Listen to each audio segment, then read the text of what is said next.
women's softball. They don't have football there, but the basketball. They will be transferring over to the West Coast Conference at the end of this coming school season, July of 2025. We also talked about the Suns closing in on Mike Budenholzer as their next head coach, which I don't know why they didn't go after him first place. I mean, he was available.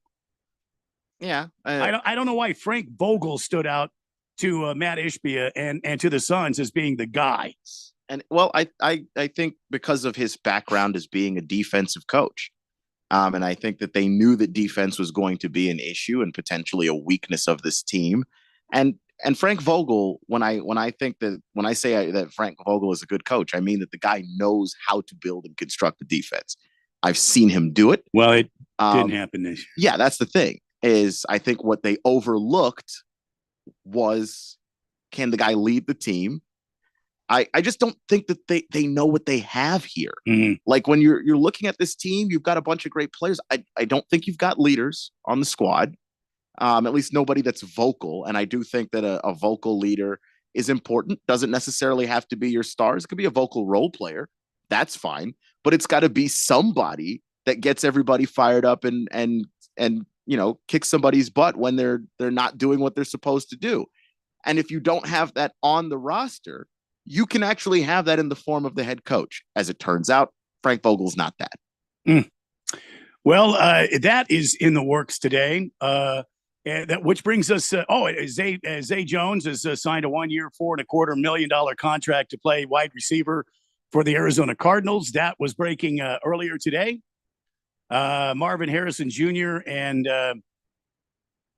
why can't I think of? Boy, some fan I am. Anyway. He's not signed his contract yet, but Darius Robinson would be Darius Robinson has not signed his contract yet, and it looks, according to what Keon thinks, and I feel it's the same way. It's just the small items getting in the way, the small little foxes. Like I actually, and if my computer will load the page, it had it, and then it just decided not to. Crash. That happens to me all the time. Crash the browser, but when I was looking at all of the first rounders. A lot of the first rounders haven't been signed. Yeah. So it's not just Marvin Harrison Jr. None of the top 5 guys in the draft have been signed at all. Yeah. That's not Malik Neighbors. So on to our other big story. The Diamondbacks were in Cincinnati, and I said the Diamondbacks need to take advantage of this Cincinnati team. Don't wake them up. And they did. They went in and took care of business, even with the worst bullpen in baseball at this juncture. And when I say they're the worst bullpen in baseball, I mean their K to 9 innings status second to last. Their base on balls per 9 innings bottom 10. Their EIA is bottom 7. And this team this bullpen just keeps getting run out there and run out there and run out there, and it had to be some stoppage. Of this Cincinnati ball club, because I'll tell you, Cincinnati's asleep right now. You better watch them as this season goes on. They're not a bad team. Jock Peterson, his bat finally showed up. He ambushed a 2-1 fastball and knocked his 4th home run of the year out of the ballpark. You had other offensive, Corbin Carroll's bat starts to look like he's made some adjustments on that swing. And he's starting to hit the ball, drive the ball around. So the Diamondbacks win yesterday, sweep away the Reds, 5-4 final. You thought Slade Ciccone was – I kind of felt bad for him because he was getting rocked there for a while. They were just hitting the ball hard on him. But the Diamondbacks move on. They are in Baltimore tonight to take on the Baltimore Orioles for 3 games. And we will have to wait and see because Baltimore's playing some ball. I'm just telling you right now. The Orioles are playing some ball. So the Diamondbacks need their bats to be alive, and they need that bullpen to do enough. It was good to see Merrill Kelly is doing better, but still he's on the 60-day IL. It was good to see Gino Suarez, the third baseman for the Diamondbacks, finally start to wake up with his bat. He's been hitting I don't even know if it's his weight, maybe $170. It was good to see Corbin Carroll. It was good to see, Pavin Smith. It was good to see a lot of these youngsters start hitting the ball and driving the ball instead of trying to hit home runs. This club is not built to hit home runs. It's good to see Christian Walker get some knocks. It was good to see the Diamondbacks go out there and take this game in Cincinnati. Now, I think it's this hour. I think here in a few minutes, the Snakes take on the Orioles in Baltimore. And I don't have anything up right now, but we'll try to keep you up to date on what's happening with the Diamondbacks as the time goes along. And I don't know if they're going to do the blackout thing for it. Just a heads up to anybody that has teams maybe out of the market that they want to watch. It's just about every game on MLB TV today is the free game of the day. Big George here, 888-368-1580 says, wow, the Suns are giving Mike Budenholzer a 5-year, $50 million contract to be their next head coach. Yikes. That's not a yikes. We talked about that. Why would that be a yikes? Isn't that? He's a championship winning coach. That's $10 million a year is what those guys cost. Yeah, Frank Vogel. Was he making that much? No, he wasn't making that much. I see. The more we look at this now, and 2020 is always great. It doesn't count against the cap, and it's Matt Ishbia's money. So I don't really care about the $50 million. Like that is so far from my mind in all of this. It's only a yikes if the guy's not able to lead. If you go and you have the same result next year, we go to the playoffs and it's same song, different verse, that's a problem. But not financially. I only care about the millions that anybody makes in terms of the cap. I don't count other people's money. I don't actually care how much Mike Budenholzer makes. If he's a good coach, it'll be worth it. And if not, cool. A guy got himself paid. Good for him. I just think this is a better fit for this team, the way it's constructed. I will see. I think the leadership was the problem. So if he can do it, then we're all golden. I don't know. I have no idea. He's not a very, loud-spoken guy, and he hasn't really had to manage egos. Stars, yes, he's managed stars. Has he managed egos? Giannis isn't a big ego guy. Like the thing Giannis wants more than anything is, hey, you guys got to sign my brother too. Okay. Teams do that. We shall wait and see. So I hope it works out. I hope you're right. I'm not saying that he isn't. I'm just saying I don't know, and I don't know how anyone could know that yet. BBL Drizzly on the text line. Hi, BBL Drizzy here with Miss Lizzie. Oh, hey, Miss Lizzie. You the better half of BBL Drizzy there? Nice to have you along. What is EIA? I think it was ERA. Did I say EIA? I thought you said ERA, but I thought it was ERA. I was going kind of fast because there were a lot of stats there, and you know how I feel about stats. And of course, like on radio, you just just throwing numbers out there. At a certain point, people's eyes glaze over. So I'm sorry if I said EIA. It was ERA, earned run average. He said he's never heard of EIA as a baseball stat before. Also, let's go Canucks. If you listen, this is just something that I could just put out to the listening audience and take it or leave it or do however you feel. When you say a lot of words every day, 3 hours a day, some of them don't come out the way you want them to. That's just trust me. you say something and then someone will go, why did you say that? And you're like, did I even say that? It just, at some point, you make mistakes. It's fine. Yeah. I mean, Keon's not only the sports encyclopedia here, he's also the guy to keep me on track. Because everybody knows I don't know what the hell I'm talking about. 888-368-1580. I think you know your way around a baseball conversation quite well. I've learned a lot listening to you, man. So well, thank you. Bruno Baller, isn't Jeffrey out having? I already read that. Sorry. Looks like the NL Central could be a very competitive division this year. You mean because of the Brewers or the Pirates or the Cubs or the Reds? I would say yes to all of that. The Pirates are just getting going. I mean, how much more fun is baseball when you have the Pittsburgh Pirates involved? That's kind of like in the NFL. when you have the Raiders involved. You know what I mean? Mm-hmm. You get those great old teams and you get them involved in what's happening in football today or baseball today or hockey.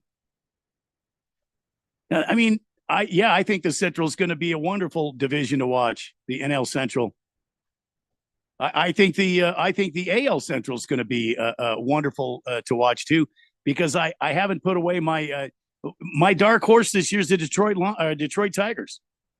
There's something happening in Detroit. I'm just going to throw it out there and we'll see what happens. Big George wants you to know, Keon, that the Diamondbacks and Orioles are on Apple TV Plus today. Yeah, I know. Like they're not all of the games are on MLB TV or MLB.com.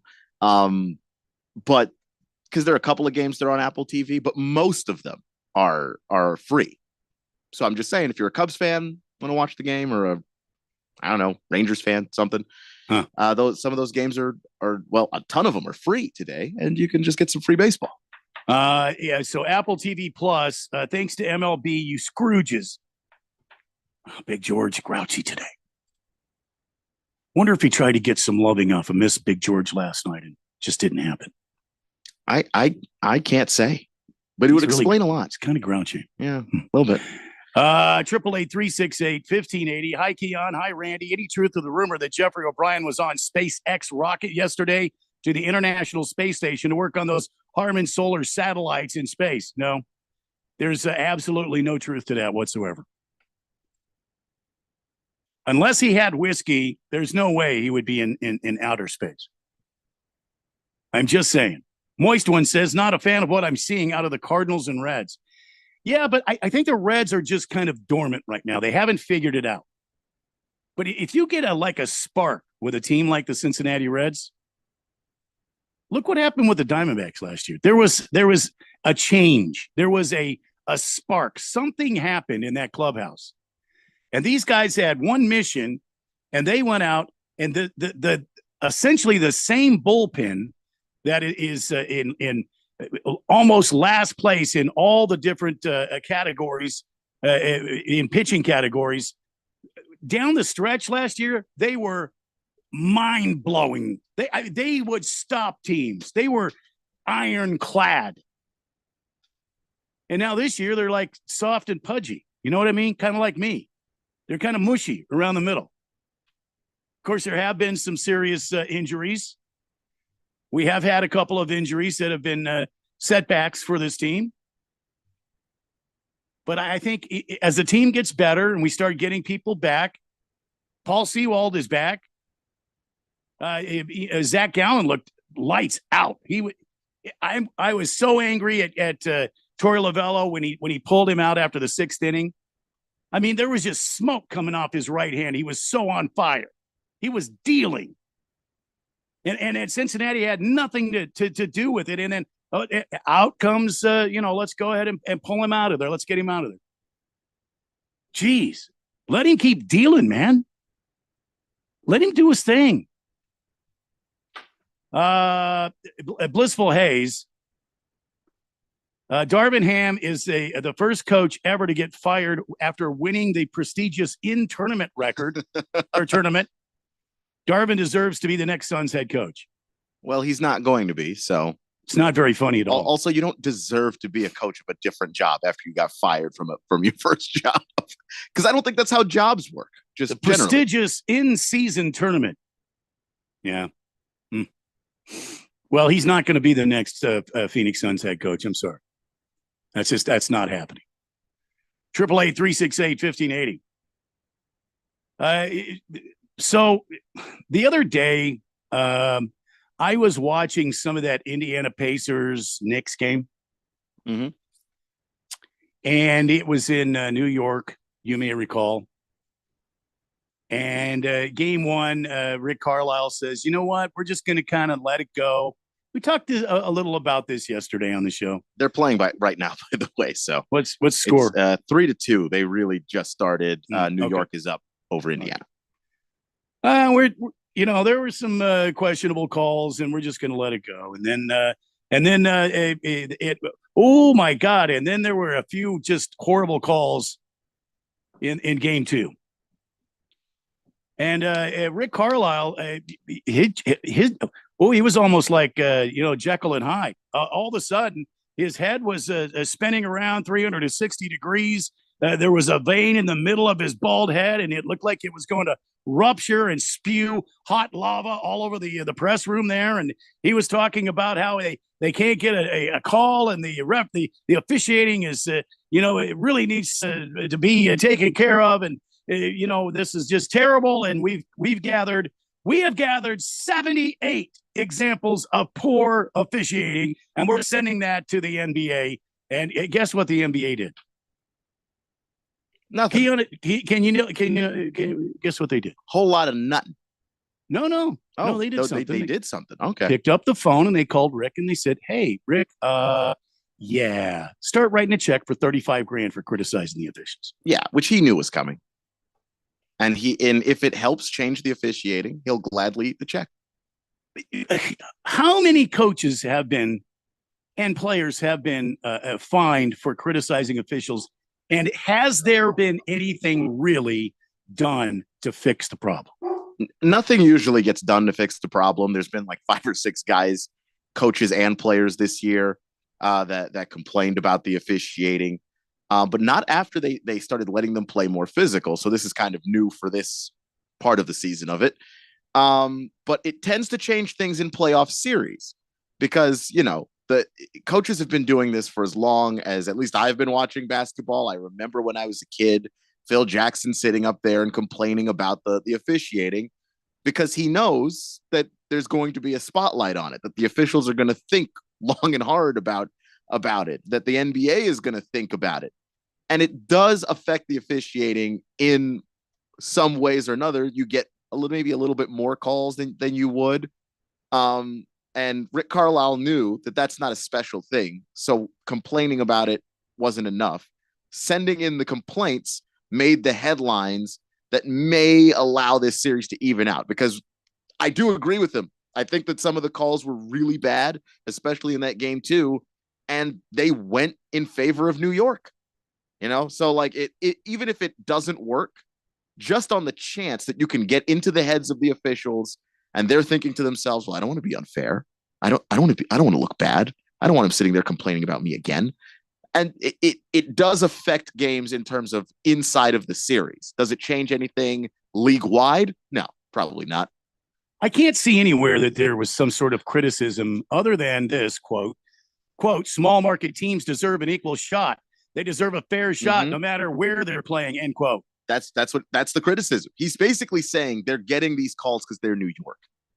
You want New York and Boston in the Eastern Conference Finals, and you're not giving Indiana a fair shake. And they fined him $35 large for that? Yes, because that is a criticism. It's not a strong criticism, but it's a criticism, and the league is sensitive about it. If I'm going to shoo out 35 large, I'm going to go in and say, these officials suck. You see what I'm saying? Yeah. I'm going to let it out. I'm just going to let the lava is going to flow, Keon. It's going to go out. It's going to go into the officiating's locker room and melt everybody to the ground. Yeah. You see what I'm saying? I think Carlisle's being sharp with this. You got to remember, Carlisle is an NBA Finals winning coach now. This man got to an NBA Finals and won with Dirk Nowitzki and a bunch of role-playing dudes. So I think that he's sharp enough to know how far to go. You cross the line, but you don't want to end up so far across the line that now the officials are actually against you again. Well, $35,000 is the cost to say this. Small market teams deserve an equal shot. They deserve a fair shot no matter what, no matter where they're playing, end quote. So by saying that, in the NBA, and you're a head coach, that'll cost you $35,000. Just go ahead and mark that. Because you're essentially saying that the NBA is officiating big market teams. Not like it's not fair. They're officiating big market teams and giving them more advantages through the officiating than small market teams, especially when those small market teams play in those big markets. So Indiana on the road in New York, not getting the calls.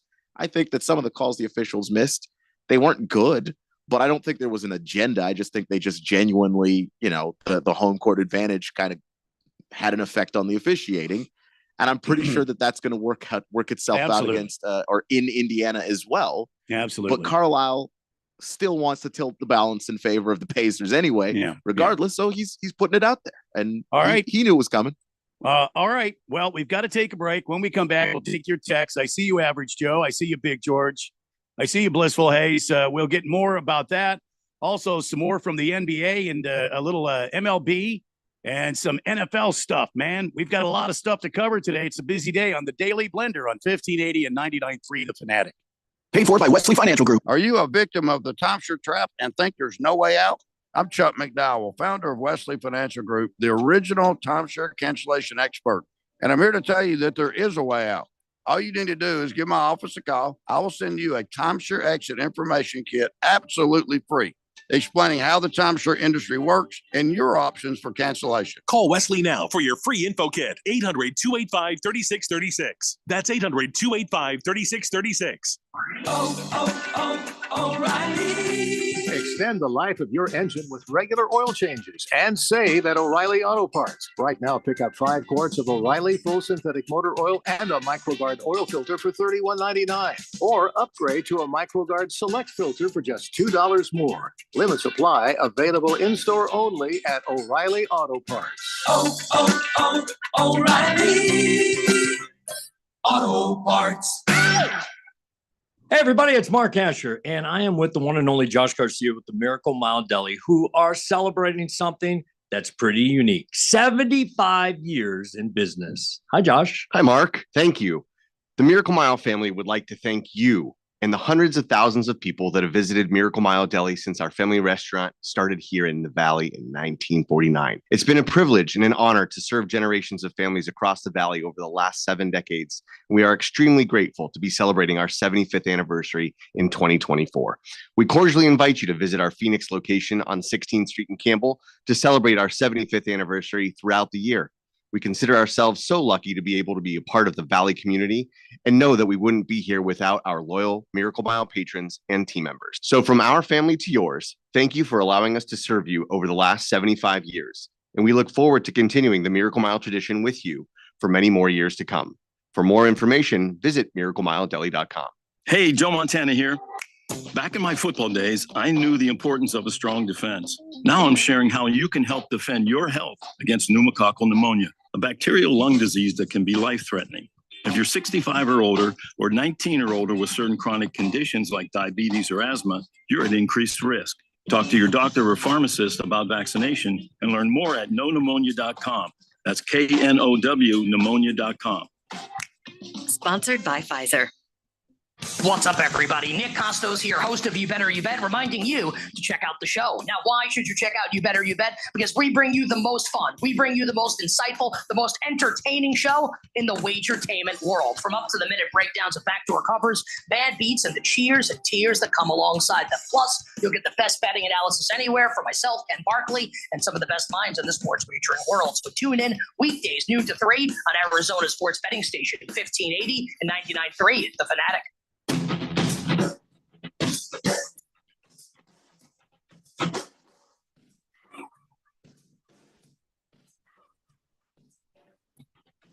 Get rid of this song. Hey, Ricky. Hey, Ricky. Yo, hey, Ricky. Yo, Ricky. You know what I'm talking about? What song I'm talking about? No, actually, this is. Hey, Ricky. I don't think we're thinking of the same song, but no, I don't think so. But I haven't listened to this song in a while, so I can't remember.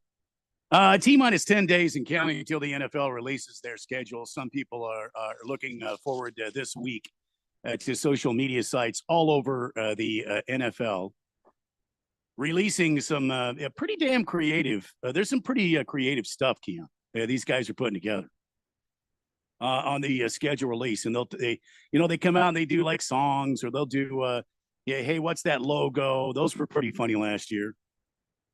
And then you're getting guys that are really getting Hollywood with the stuff, green screen and stuff like that. And I would imagine it's going to start.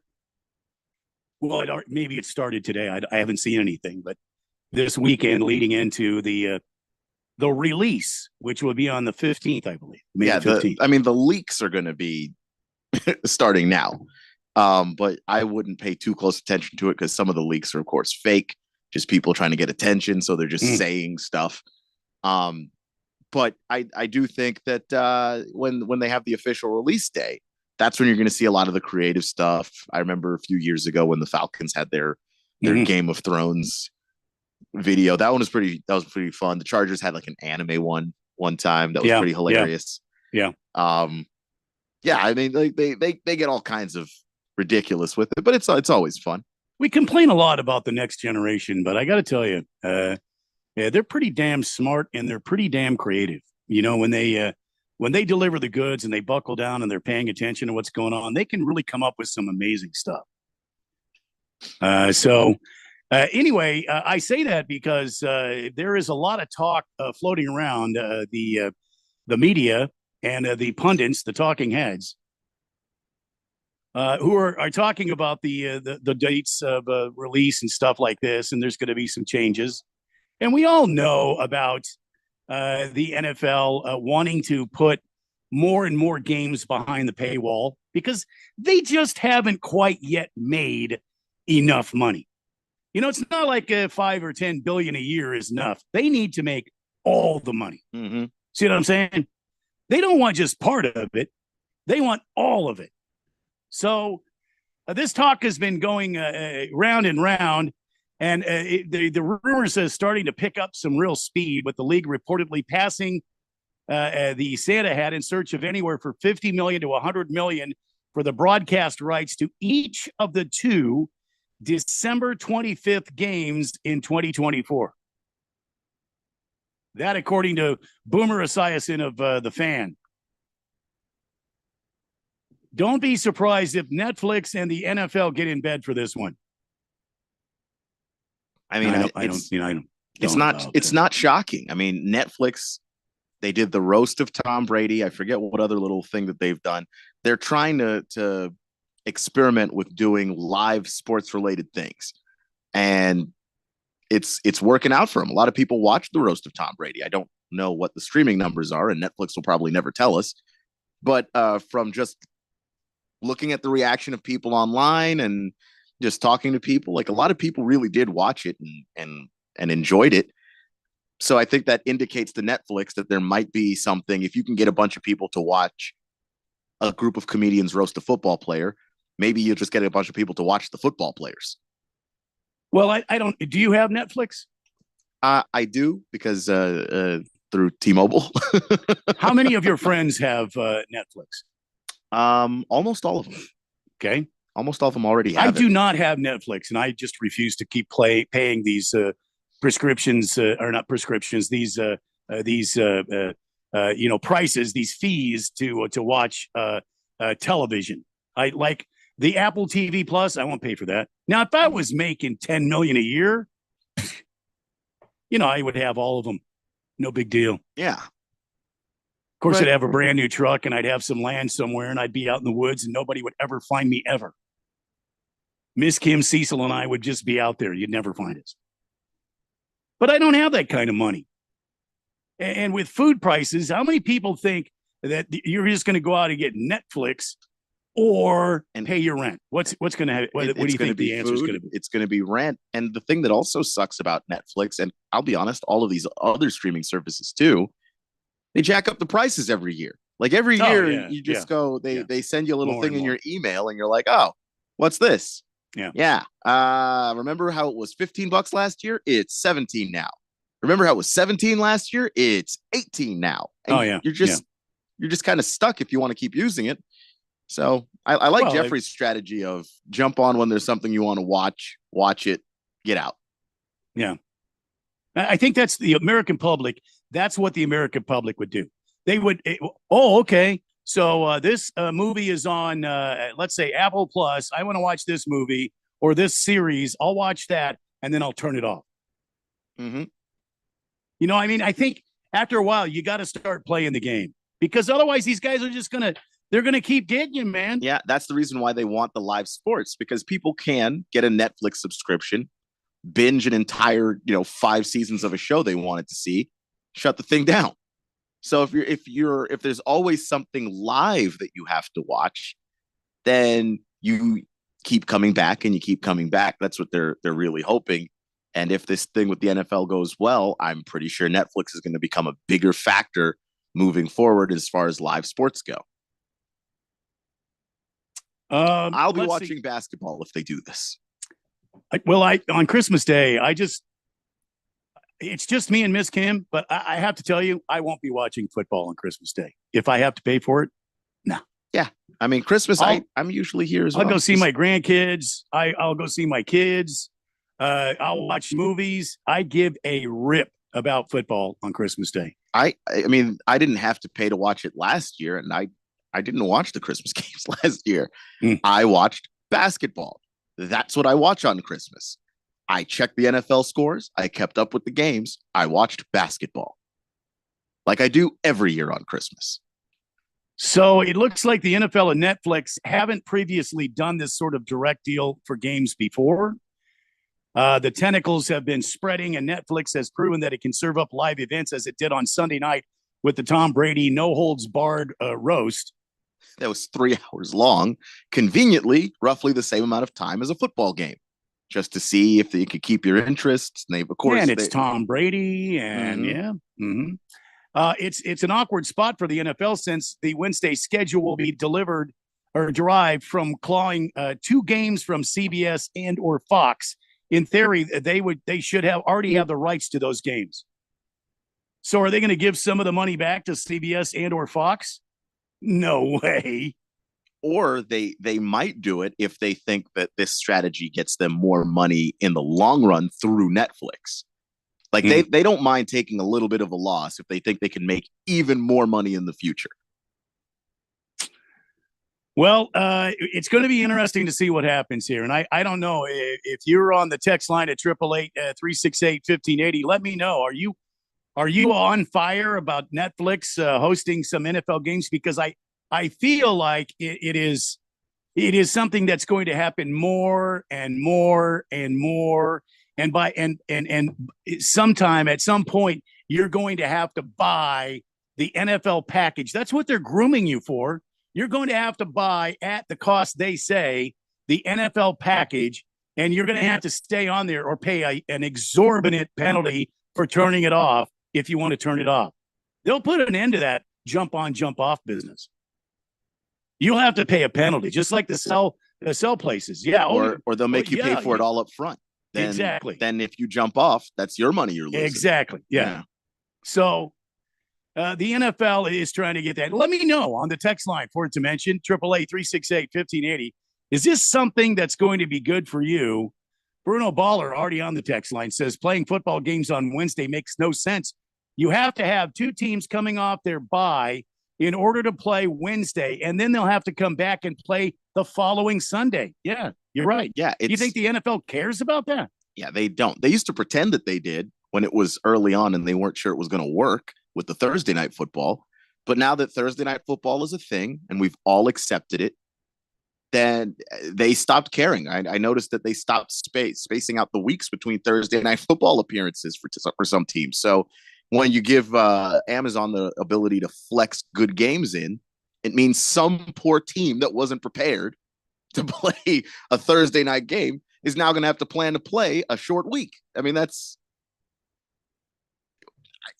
silly. It's silly. It's greedy. It's strange, actually, when you really think about the people who you need to make this thing go and make this thing be interesting are the people that you are breaking in the process of attempting to make more money. At some point, you're going to break enough of them that this is not a winning strategy in the long run. Yeah. Big George on the text line says, I do the same thing. I just signed up for Netflix again since the new season of Bridgerton comes out next week. We'll binge that, then cancel and wait for a new season of Stranger Things. See, but Big George, here's what they're going to do. They're going to say, oh, okay, if you're going to sign up, then you got to pay for a year. And if you cancel, here's going to be a penalty that you're going to have to pay. Now, I'm telling you that's what's going to happen. Elzar of the Mountain says, I'm playing all these streaming services against each other for 10 years now. Yeah, but Elzar, you hear what Keon and I are saying? They're on to you guys, man. Right now, it's okay. But remember when you used to be able to go on Netflix and you had a friend that wanted to get Netflix too, so you'd let him use the account and you could split it. And what did they start doing? If you try to log into Netflix from different logins, you're not allowed to. Yeah, they'll block the second login, so you can't do it that way. Well, they let you do it at first so that you're in. And then once you're in, they take it away from you. And what Randy's trying to say is if you have, all of these services and you can jump on and watch them and then jump off, fine. But what happens when they start going to a model where you have to commit to more games earlier and they charge you up front for it?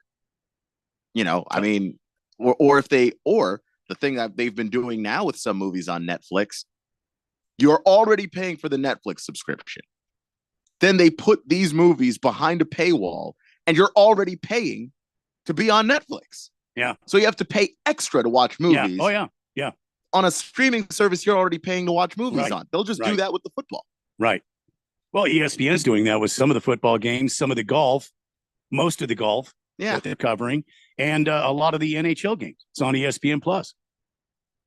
And eventually, you're right. You'll okay, I'll pay the $9 a month for ESPN Plus or whatever it is. I don't know because I refuse to buy it. I just refuse to.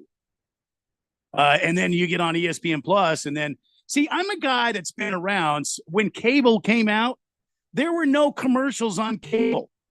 Listen, children, as I bring wisdom to you from my walking throughout this world for as long as I have. Cable came out. There was no commercials. The commercials were on broadcast television. Cable TV, there was no commercials. In fact, I was telling my sister the other day because we were on YouTube and the ad popped up on YouTube, and I was like, I remember when YouTube didn't have ads. That's what I mean. Just YouTube videos. Now they'll put an ad in the front of the video. You'll get two ads in the middle of the video. And then you'll get one at the end of the video. If you want ad free, you pay this little service. Yeah. And YouTube is crazy about it because they connect it to their music service. So I got the music service, so I've got the ad free now. But like all of these things, they rope you in with the content and they let it breathe for a little bit, and then they smother it with ads once they've got a user base. I used to think that was the greatest thing since sliced bread, man. You would get to watch ball games without commercial breaks. You could watch football, you could watch baseball, you could watch hockey, you could watch basketball. No commercials. Yeah. Now I pay for Hulu. Hulu has ads, and I'm paying for it. Yeah. I mean, it's just it's ridiculous, and they're going to start doing it with sports on these streaming services too, and it's going to be worse because I think sports are already pretty well built to have commercials in it. They're going to hammer you with ads. Oh yeah, absolutely. We're running this little informational poll here. If you think that you would like to watch the Christmas Day football games for the NFL, would you get a subscription to Netflix to do so? I mean, I'm talking to basically those people that don't have Netflix. Okay, if you have Netflix, you're not a part of this. But you don't have Netflix, would you go ahead and buy Netflix just to watch Christmas Day? We'll be back in a minute. It's the Daily Blender on 1580 and 99.3 The Fanatic.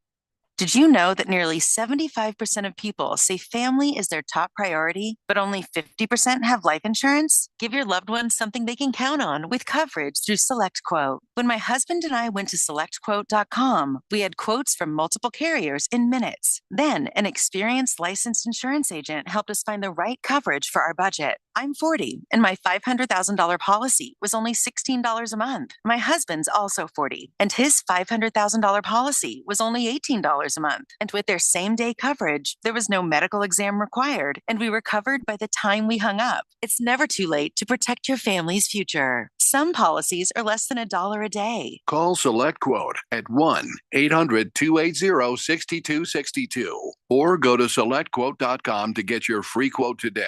That's 1-800-280-6262.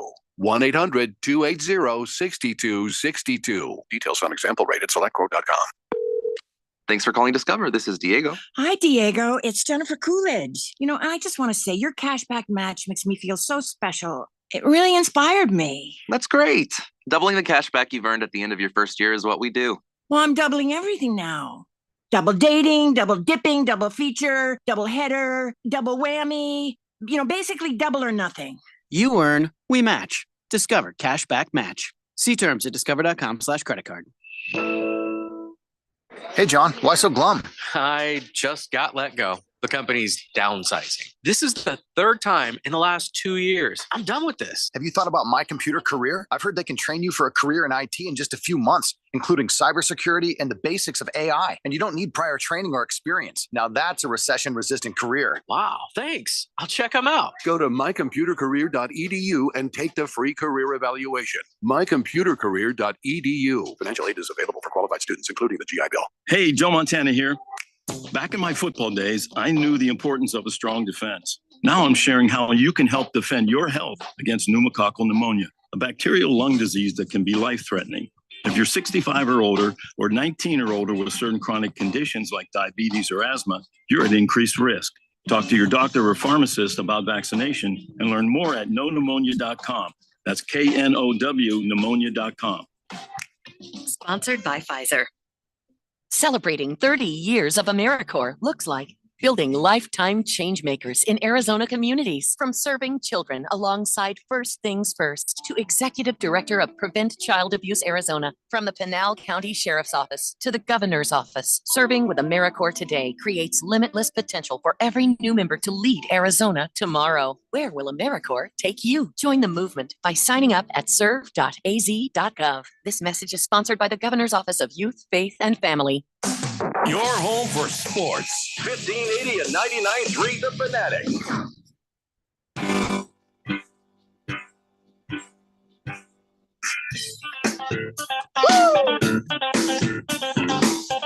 Yeah, you're right, Average Joe. It was Mickey by Tony Basil. Hey, Mickey, you're so fun. You're so fun. You're something. Yeah, Well, hey, that- Mickey. That Hey, Mickey. song that was playing was by the Yeah Yeah Yes. So it's a different song. But it doesn't have that Hey, Mickey vibe, though. I think it is kind of a reference to that, but not quite. Moist One, of course, you would know. Hey, Mickey, you're so fine. Yeah.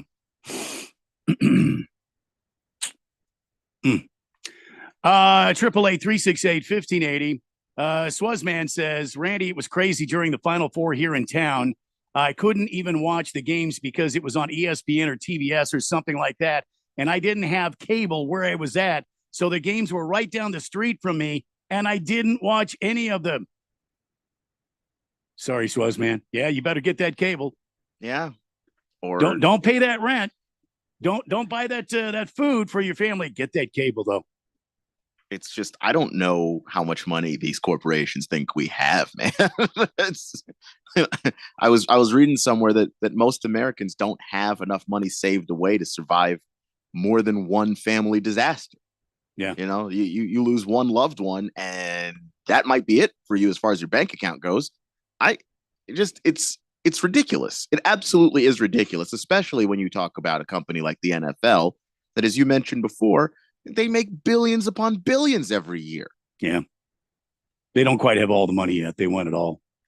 Navy Devil at 888-368-1580 says, I have a streaming service that has all the pay-per-views, Netflix, Amazon, Apple Plus, NFL Ticket, MLB packages, etc.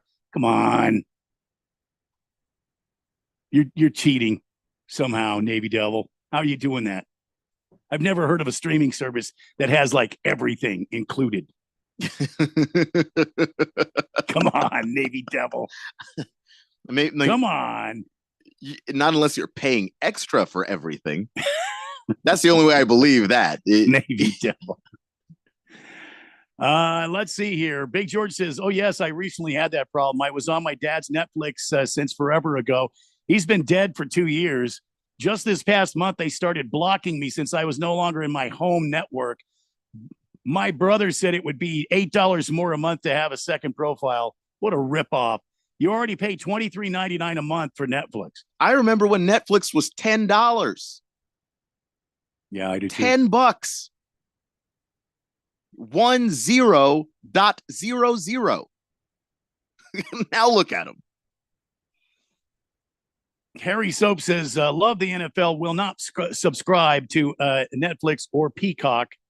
If enough folks don't subscribe, this NFL streaming thing could stop. Then again, maybe not." Yeah. I stream creatively. I haven't paid anybody to watch a football game at my house in a long time. Swazman says, "Randy, there are pirated Fire Sticks. My friend has one for every channel in the world, and he doesn't pay 10 cents for it." Oh, okay. Well, that explains that then. Navy Devil says $40 a month. Come on. I mean, 40 is pretty steep. The Chosen One says, "Similar to Navy Devil, I also have all the streaming services plus pay-per-view for $35 a month." How? FOS TV, FOS TV. FOS. All right. I hope I just didn't. I don't think so. Hope I'm not in trouble for that. 888-368-1580. Looks like the NFL is going to be on Netflix for both Christmas Day football games, and I could give a fat rip, to be honest with you.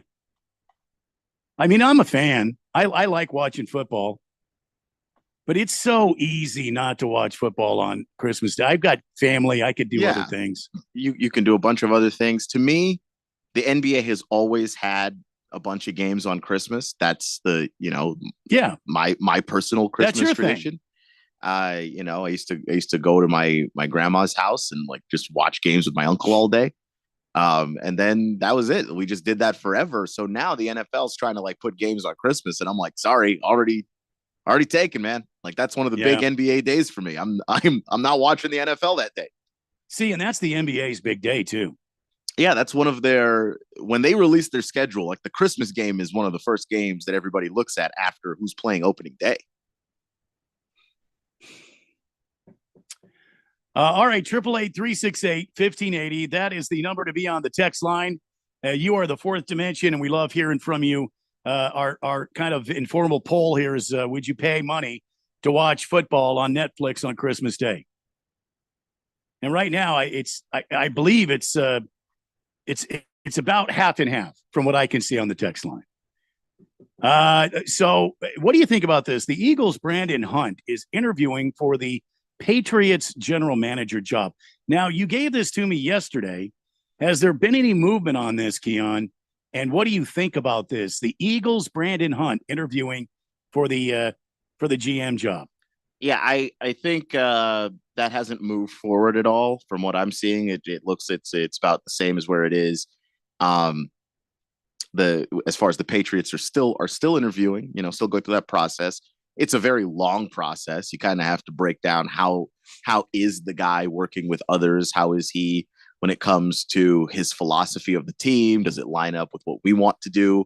And you already have your coaches and all of that in place. So you're basically trying to find a GM that matches what your team and your coaches are already, because those guys are already there and they're not going anywhere. So Brandon Hunt is going to have to come in and basically be good at building the roster that Gerard Mayo wants built. And I think it's really interesting because the Eagles have been really good at drafting over the last several years.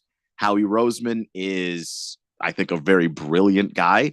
People think that it's the Howie Roseman hype is probably getting overboard at this point, but I just think that he doesn't overthink things on draft day. He has scouted everybody. He has his board, and he doesn't really deviate from it that much. And a lot of times the players that he wants seem to always fall to him. So if you're the Patriots and you struggled in that department over the last few years or whatever it is, you want somebody that's going to be in there that can basically understand how to use the draft to build a team, know when to go get free agents, when not to overpay for free agents, and when you should. Like there are times where you're close enough and you've got the money to do it, so you make that happen to try and get yourself in contention. Like it's a lot of skill sets that a general manager has to have. And I think Brandon Hunt being in that front office, learning under Howie Roseman, he's just a really interesting candidate, because if he's anything like Howie, that's good. That's good for the Patriots. Like they need that. Seems like the Patriots, though, are kind of leaning towards staying with their the guy that's been in there, lead personnel guy. What was his name? Wolf. Yeah, but isn't that more of the same? If you stay with the director of scouting, Elliot Wolf, and you move him to the tag of general manager, isn't that the same thing that you had with the Belichick era there? I mean, look, maybe, I'm not saying he's bad. I'm just saying, wouldn't it be better to have somebody fresh come in and kind of retool what's going on there in New England? I think so, because I think that anytime you have a chance at a fresh start after, someone with as big a personality and as much, gravity in the room as Bill Belichick, like I do think it's good to shake things up. However, if Elliot Wolf actually is doing the job well, and he has done the draft for you, and done free agency this year for you, if he's capable of doing the job well, then maybe you don't have to change that much. And it would probably stink if you were the Patriots and you let Elliot Wolf go, or at least didn't make him the general manager, and then someone else gets him years later, and it turns out Elliot Wolf was your guy the whole time and you had him in the building.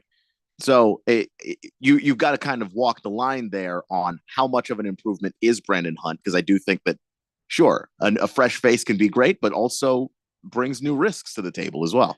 See, this is what I appreciate about the Arizona Cardinals, is that when you had the opportunity, Steve Keim was gone, and also Lollipop Boy was gone, and his orange slices, he went on. So we have a new head coach. Now we've got a new Marty Ossenfort, a new general manager, and these two guys seem to work really well together. I don't know why they would have separated from Bill Belichick and not have been ready to hire a general manager. I don't understand that thinking. I don't understand it either, because you knew it was coming. Like at some point during the NFL season, you knew you were going to let Bill go. I thought they were going to let him go when I saw what the Patriots looked like this season. And he's made a lot of puzzling and odd decisions. So like you knew at some point you had to let him go. Right. But when you let the coach go, you know that there's a whole bunch of other dominoes that fall over after that, including general manager. So I'm with you. I don't understand why they weren't prepared for that process. They knew they wanted Gerard Mayo to be promoted in-house. So that's good for them, knowing who their next coach was going to be. But the general manager job, I think in the NFL, is the general manager does work that fans don't see. And I think it's arguably more important than the coach. Like the guy that actually gets you the players that make up your team, how he does it. Does he trade up? Is he aggressive in the draft? Because that means you have a chance of losing capital. But if he's right, then he can get you great talent, great players. Does he know which players to re-sign? Because you don't want him to be the guy that'll give Daniel Jones a monster contract, right? Like if Drake May turns out to not be the guy, is he going to understand what to do with Drake May? Like all of that stuff matters. How on earth do you not have that ready to go when you let the head coach go? I don't know. It sounds like it's what they're going to do. They're going to bring up their director of scouting. Elliot Wolf is going to be their general manager. He did apply for the job back on earlier this week, 3 days ago on May 7th. And according to NBC Sports, Boston's Phil Perry, Wolf is seen as the favorite to keep the gig as general manager. The brass appreciated him and the job that he's done. Expectation throughout the league is that they will ultimately stick with Wolf. So if I'm Brandon Hunt, I'm not even going to go do the interview. Well, I think it still has value in terms of if you go through an interview, and I always think this with young coaches too. If a team's going to interview you and you might not be the top candidate, still do it. Still see what the process is like. Still see what kinds of questions you need to be prepared to answer. and how you need to answer them so that when you get an opportunity that's real, you know what to do. You're not All right. surprised by any part of the process. I guess it's not too bad to go if you're a young man like that and see what it is. I guess that's wisdom. But I don't know. It seems like a waste of time to me. All right, everybody, that's hour number 2 in the books for this Friday, November 10th or May 10th. Why did I say November? Hey, Thanksgiving's just around the corner. Keon and I will be back for hour number 3 right around the corner. And more of your texts at 888-368-1580. We got some Major League Baseball to talk and some more NFL. It's the Daily Blender on 1580 and 99.3 The Fanatic. Hey, everybody, it's Mark Asher with Josh Garcia of the Miracle Mile Deli. Josh, I want to thank you and your family for making such a huge difference over the last 75 years in the restaurant business in Arizona. Thank you, Mark. It's been a privilege and an honor to serve generations of families like yours in the Valley over the last 7 decades, and we are extremely grateful to be celebrating our 75th anniversary in 2024 with a variety of different specials. So come on down to our Phoenix location at 16th Street in Campbell with your family and friends and celebrate with us. For more information, visit miraclemiledeli.com. Did you know that feeling sluggish or weighed down could be a sign that your digestive system isn't working at its best? Taking Metamucil every day can help. Metamucil fiber powders help promote your daily digestive health using a plant-based fiber called psyllium. The gelling action of this special fiber traps and removes waste, so you can feel lighter and more energetic. Metamucil, promoting digestive health for a better you. Learn more at metamucil.com. These statements have not been evaluated by the Food and Drug Administration. These products are not intended to diagnose, treat, cure, or prevent any disease. Thanks for calling Discover. This is Diego. Hi, Diego. It's Jennifer Coolidge. I just want to say your cashback match makes me feel so special. It really inspired me. That's great. Doubling the cash back you've earned at the end of your first year is what we do. Well, I'm doubling everything now. Double dating, double dipping, double feature, double header, double whammy. Basically double or nothing. You earn, we match. Discover Cashback Match. See terms at discover.com/credit card.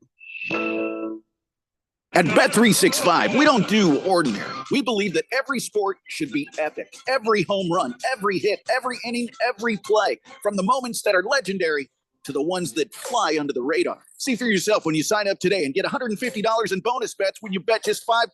Whatever the sport, whatever the moment, it's never ordinary. At Bet365. 21 plus only. Must be physically located in Arizona. If you or someone you know has a gambling problem and wants help, call 1-800-NEXT-STEP or text NEXT-STEP to 53342.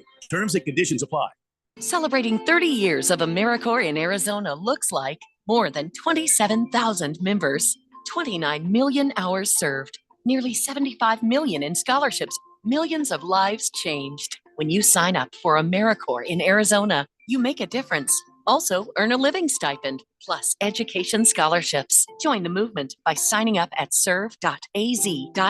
That's serve.az.gov. This message is sponsored by the Governor's Office of Youth, Faith, and Family. Attention all Arizona workers. You may be entitled to receive earned paid sick time. Every Arizona employer is responsible for keeping track of your hours and recording how much earned paid sick time is available under state law.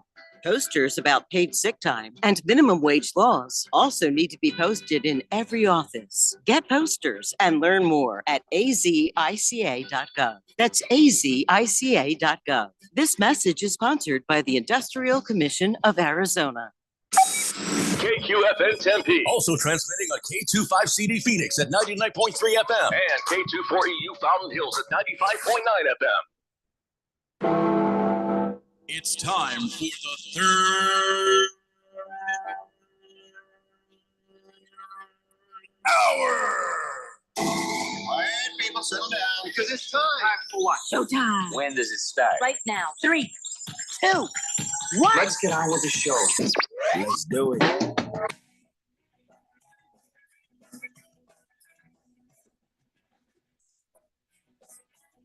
Welcome, everybody, to the third hour of a Friday edition of the Daily Blender on 1580 and 99.3 The Fanatic as we broadcast live from the luxurious, the palatial estates of the Harmon Solar Studios in Uptown Scottsdale. Right over there, that's the sexiest man in sports talk radio. That's Keon Rose. My name is Randy White, your humble servant as we drive towards 6 o'clock tonight. Jeffrey O'Brien is out and might return on Monday. That's just the news I got. You are the fourth dimension texting in on our text line at 888-368-1580. That's how we make this show go. And I'll be honest with you, Keon, it's been sort of a quiet, almost a docile Friday show for the Daily Blender. Yeah, the fourth dimension is normally, how do I say it, more rowdy than this. And I mean, I'm kind of okay with it. I'm okay with a chill Friday after what happened Tuesday and Wednesday. Yeah. I'll take chill. That was crazy. Yeah.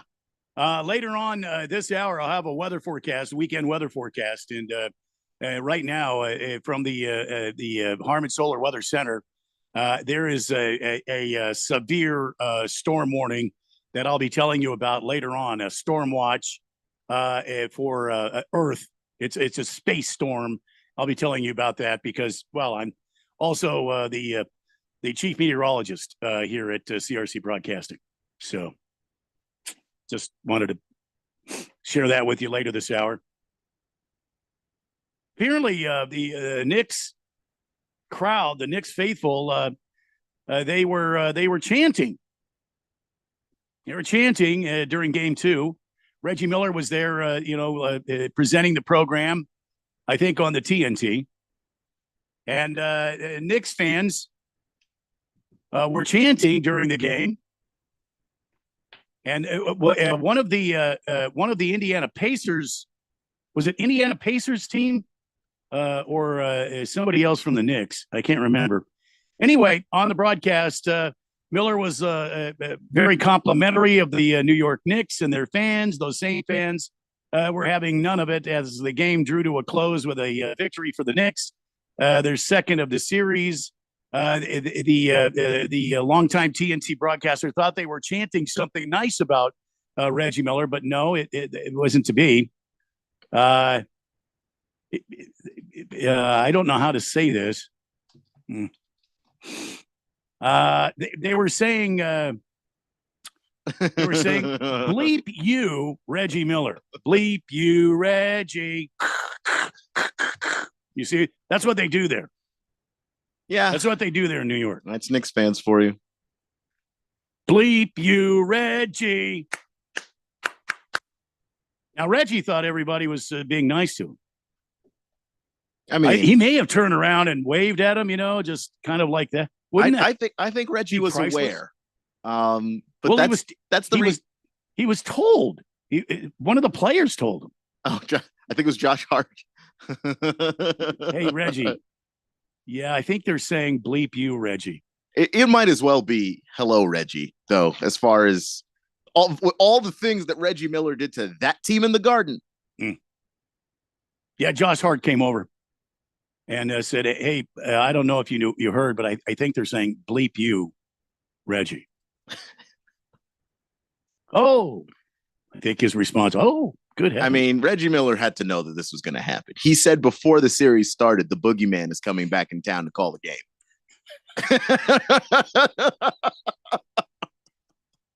if you're really a Knicks, say that? he did say that. The boogeyman was coming Yeah, back. he knows how Knicks fans feel about him. It's not lost on him that he's ripped the heart out of that team on a couple of occasions. I mean, they got him back a couple times too, but it's not lost on Reggie Miller, man.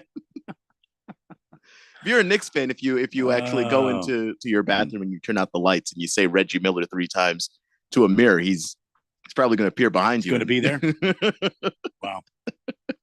You shoot a 3 in your face. Wow. So anyway, that came out when the Indiana Pacers were there in New York at the MSG. Poor Reggie. I'm not going to say poor Reggie. I mean, he was a killer back in the day, man. Yeah, and he wasn't nice to the Knicks in particular. Oh no.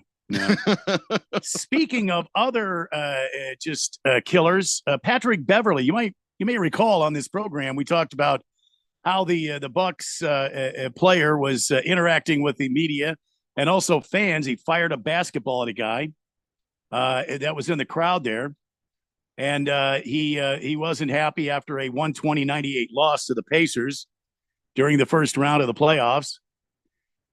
So the guard, Patrick Beverley, he's been suspended for 4 games without pay for forcibly throwing a basketball multiple times at spectators and an inappropriate interaction with a reporter during media availability. Okay, now we found something else. We now know the cost of chucking a basketball as hard as you can at fans. I think it's just funny. He chucked the basketball and missed, and then asked for it back, and the guy tossed it back to him. Yeah, why would you do that? Yo.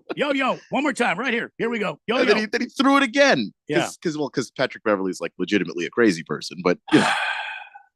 4 games without pay for chucking a basketball at the fans and for acting inappropriately with the reporter from ESPN. He told, in case you're wondering, he told this female reporter that she cannot interview him since she doesn't subscribe to his podcast, which is silly. It's a bunch of other things, but the thing that I can say on air and no, I won't get in trouble about saying is that that's silly. But Patrick Beverley's kind of a head case. That's weak sauce right there. Yeah. Now, granted, he is kind of a head case that seems to always find a team to land on. So there might be some method to the madness. And well, I mean, look, he doesn't like losing, and he's got a very short.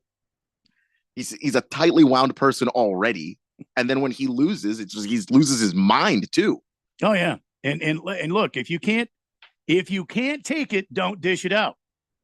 Yeah, he's famous for dishing it out. Yeah, and that's the thing that I don't like about him, and I don't like necessarily about Dylan Brooks is like I think that they're really good defenders. Like I actually do like them as players, but as people, you can't be that big of an a-hole and also be that thin-skinned. You can't be both. No. If you can't take it, don't dish it out. Patrick Beverley. Like I think of a guy like Gary Payton. Boy, Gary Payton could talk, but he could also take it. But when people gave it back to him, he was like, "Yeah, congrats, cool." That's so now 4 games. I'm assuming the beginning of next season, and not preseason games. I'm assuming it would be games, regular season games. Pat Beverley will go find some pine somewhere and just shut up.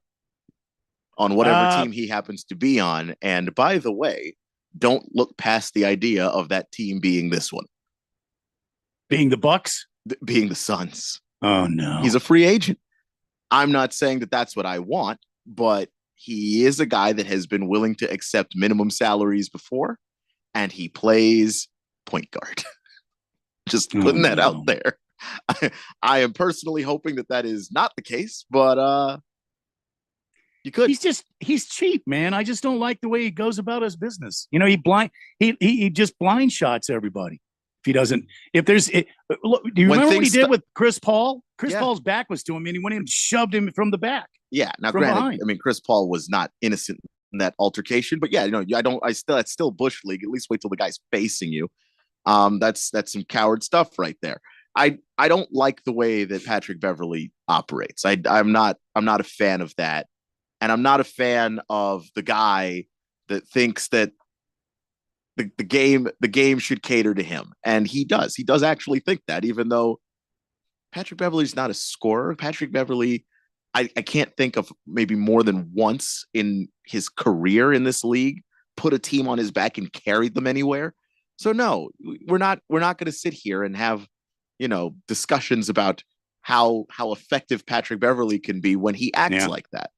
But the Suns are also desperate. So is he better than decent as a point guard? Yeah, he's a decent point guard offensively, and then defensively, he will absolutely defend the hell out of whoever's on the other side, and he's going to be some semi-dirty while it happens too. But he's always been that way. He's got a giant chip on his shoulder. He was playing in Russia there for a while, and when he got his chance to come back to the NBA. Patrick Beverley plays and acts like a person who is never going back to Russia again. You will not send me back. That's how he carries himself. And it does lead to some of the weird behavior and the awful behavior you see from him because he's a desperate man. He does not want to go back. All right, moving along here, some MLB news. You might recall we talked about Mike Trout opting for surgery on his knee. He's got an injured knee. It's a meniscus. He'll be back probably 4 to 6 weeks after he has the surgery. But there's more to this story that I didn't really understand, and I have to tell you, this makes me suspicious. Trout could have played through the torn meniscus in his left knee that currently has him sidelined indefinitely, but the Angels outfielder chose surgery over staying on the field because he's slotted only as a designated hitter. They wouldn't play him in the outfield, and they would have had him as a DH. That means running the bases. Isn't that going to be as painful as being in the outfield too? I mean, I don't unless blame, the strategy was just hit bombs. I don't blame the Angels for wanting to quote unquote take care of him. But is it that they're taking care of him, or they want to move on from Mike Trout? He's aging. He's been often injured. You know, And they're the guy, paying him a lot. They're paying him a lot of money. I don't blame him. I don't blame him either. I just think that if they're going to move off from Mike Trout, be more straight up about it. You don't have to slowly, unless you told him like, look, this is just a transition we've got for you because of your knee, and we may be parting ways in the future. There's a polite way to do that, but if they did this and that's their plan and they didn't tell him or they weren't straight up with him, that I have a problem with. And this is the same team, by the way, that just a few seasons ago, a member of their training staff was popped and put in prison for giving players pain medication. No. Killed one of their pitchers on an man. overdose. Tyler Skaggs. Are you serious? I wouldn't go out there and be let the training staff manage my pain medication. Hell no. Rest in peace, Tyler Skaggs.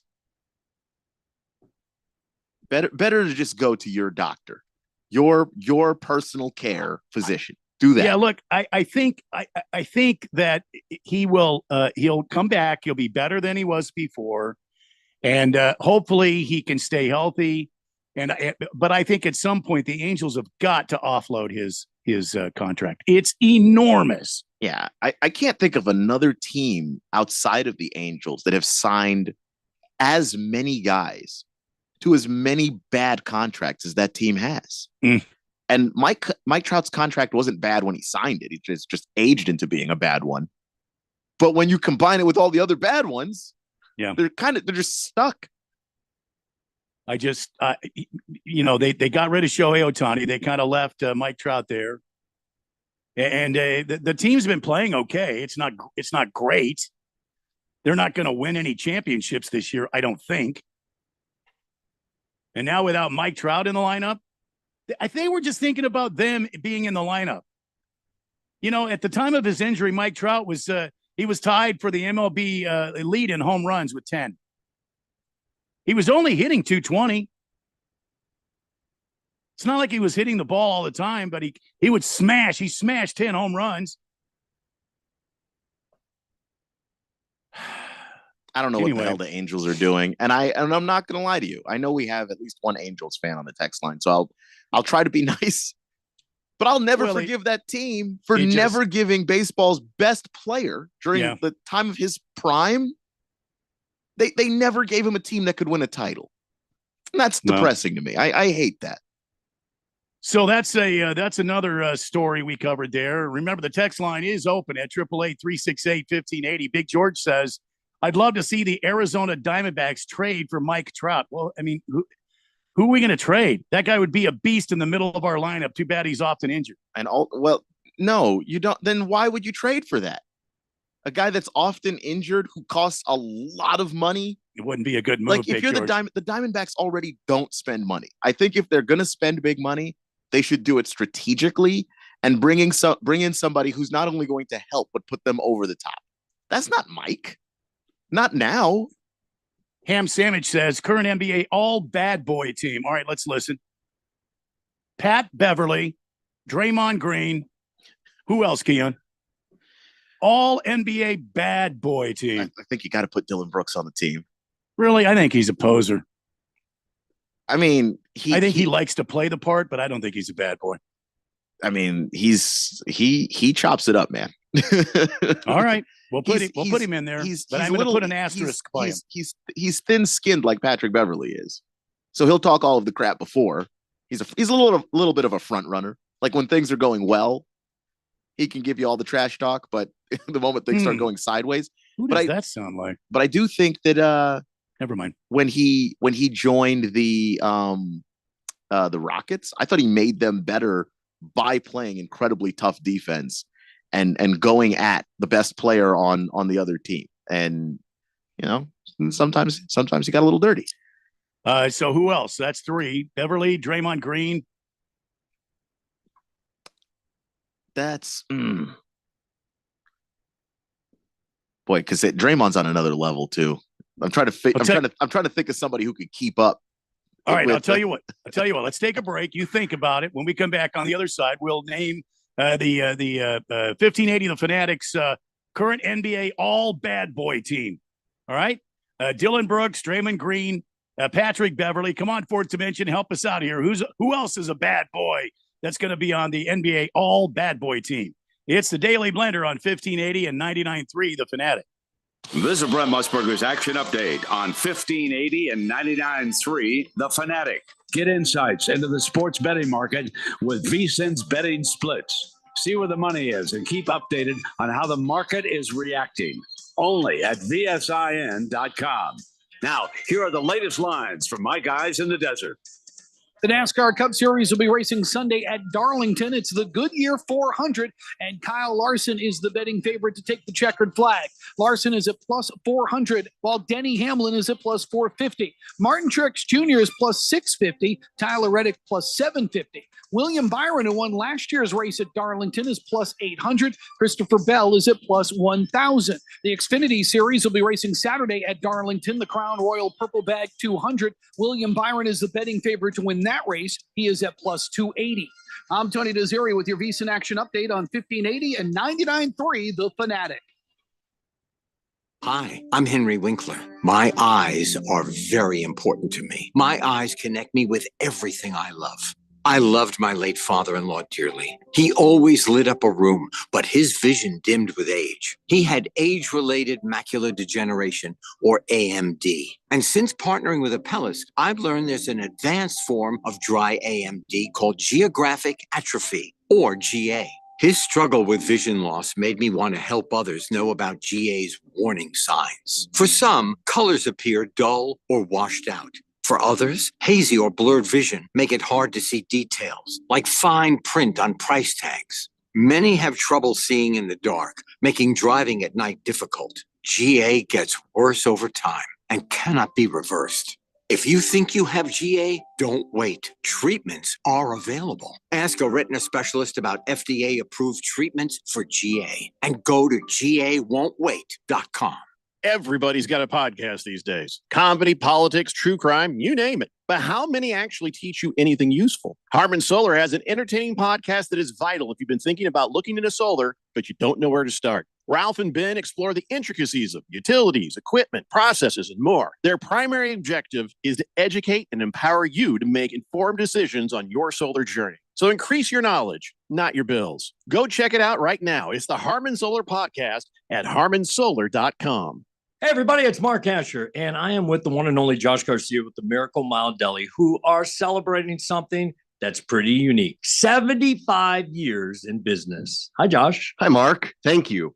The Miracle Mile family would like to thank you and the hundreds of thousands of people that have visited Miracle Mile Deli since our family restaurant started here in the Valley in 1949. It's been a privilege and an honor to serve generations of families across the Valley over the last 7 decades. We are extremely grateful to be celebrating our 75th anniversary in 2024.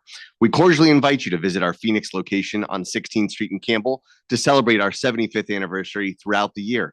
We consider ourselves so lucky to be able to be a part of the Valley community and know that we wouldn't be here without our loyal Miracle Mile patrons and team members. So from our family to yours, thank you for allowing us to serve you over the last 75 years. And we look forward to continuing the Miracle Mile tradition with you for many more years to come.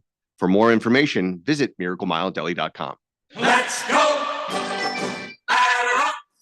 One is gone. Baseball season is off and running. The Diamondbacks look to defend their NL championship from last season. Will the Snakes repeat their dramatic run to the playoffs? If it's Diamondbacks baseball, we talk about it. Live and local for the Valley. 1580 and 99.3 The Fanatic. And always on at 1580thefanatic.com.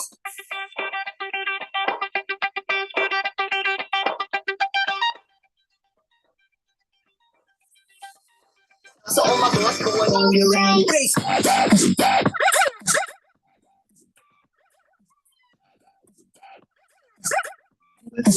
Little dubstep as you head down the highway today as we make our way towards 6 o'clock. This is the Daily Blender on 1580 and 99.3 The Fanatic. Over there, that's Keon Rose. My name is Randy White, and Jeffrey O'Brien might be back Monday. I don't know what that means. He just said he might be back. So let's go to the text line at 888-368-1580. We're talking about the All-NBA. The Ham Sandwich brought up, what's a good NBA, All Bad Boy team? And we have the names Patrick Beverly, Draymond Green, and then Keon said Dylan Brooks. And he's been thinking during this break about other guys on that. But Big George comments and says the explanation of Dylan Brooks sounds a lot like Ralph. Ooh. Does it? Because we're talking about Ralph and his teams. Dylan Brooks is an actual player involved in the games. And I remember LeBron had a bad game and they were guarding he was still in Memphis and they were playing the Lakers and he was guarding LeBron. And LeBron had a bad game. I think he had like 11 points and it was a bad shooting night for LeBron. And Dylan Brooks was talking all of this crap and he was standing in the locker room with his sunglasses on, even though it was a night game. And, being a villain, the guy can play the part of the villain. But, you talk like that to a player like LeBron James, the next game, LeBron busted his chops. Oh, yeah. And Dylan Brooks didn't want to talk to the media. He was in his locker, he had his back turned to everybody. He wouldn't talk to anybody. Yeah. And he left early because he's a little sensitive there. Let's see. The 1368 says, how about Bill Lambier? How about Robert Ory? And how about the Morris twins? Well, they've got to be current players. We're talking about they've got to be current players. Okay. Okay. If you're talking about all-time bad boy team, then okay, Dylan Brooks doesn't qualify. I thought we were talking about players playing in the NBA right now. 1368, a new texter to the text line here at 888-368-1580. And thanks for joining us on the text line. Where's my button? There it is. Because the all-time list gives me way more options. I mean, you got to throw Rasheed Wallace in there. You can throw Bruce Bowen in there. Bill Lambier can go in there. Oh, he said Bill Lambier, I think. No, I'm saying if you got the all-time list, like those are your options. Yeah, Ham Sandwich confirming now for us. He was talking about current players. All-time has too many options. Yeah, like that's too easy. So who else could Gary be? Payton could go in there. Yeah, oh yeah. Ringless Joe says LeBron and the Lakers are Mickey Mouse champions. I mean, I don't personally. I've never middle of the season champions, or no, that their title was in the bubble in Disney World. And LeBron and the Lakers Mickey Mouse championship is less fraudulent than the Nuggets back-to-back 8-seed matchup for the finals championship. That's what he said. That's the full tweet right there. Or text me. Why?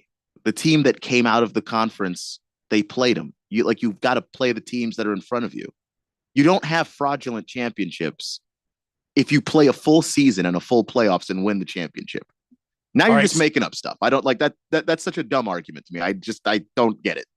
It's a joyless way to watch sports. A joyless? Yeah. Like how is that any fun to sit there and watch a team be as dominant as the Nuggets have been the last couple of years, and then because you don't like them or the way that they play, well, that doesn't count. It's fraudulent. Like, they won. We all watched them beat the teams in front of them. If you think they should have beaten harder teams, those harder teams should have won too, but they didn't. Is he talking about the mid-season tournament? Is that what he's talking about? He's talking about the Nuggets. I don't know. He started his own subject of how the Nuggets championship is somehow more fraudulent than the Lakers championship, which I also don't think is a fraudulent championship, because I'm sorry, if everybody's playing under the same conditions and under the same terms, and one team wins, they're the best team under those conditions. I don't understand what the problem is. I've never understood that. Our new texter at 1368 says, how about Isaiah Stewart, Morris twins? Those are currents. Yeah, okay. Isaiah Stewart's up there. Didn't Isaiah Stewart try punch Nurkic in the face in the locker room tunnel? I think some Pistons player, it might have been him, and the Morrises are both dirty as all get out. And I just remembered Kelly Olynyk. Bleep Kelly Olynyk. You remember when the Eastern Conference Finals, when he tore Kevin Love's shoulder out of its socket? So is Kelly Olynyk still playing? He is still an active player. Really good shooter. Bad at defense until he fouls the hell out of you. Our Canadian friend Brunswick guy says, why is Keon yelling? It scares my kids here in the car again.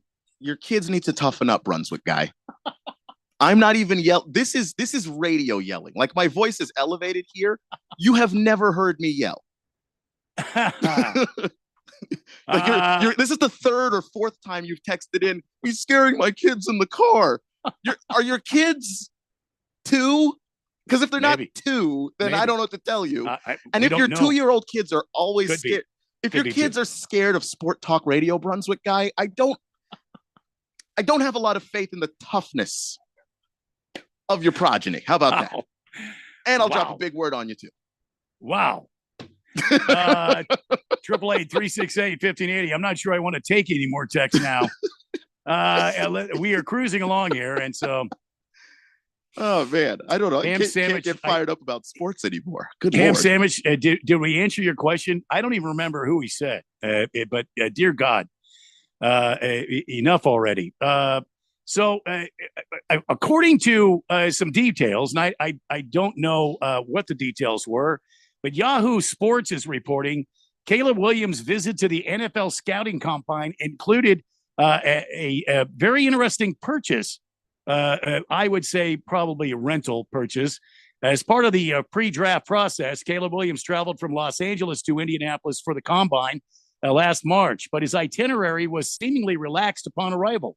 Williams, as many top prospects do, including LSU's Jaden Daniels, didn't throw. So he did complete the medical evaluations for teams, somewhat of an unprecedented move from an NFL prospect, even if it makes sense. So what did Caleb Williams do? Well, according to Albert Breer of Sports Illustrated, Williams rented out a football field, and he did some throwing during downtime at the event. Williams wanted to be ready for his USC Pro Day, which was scheduled for a week and a half later.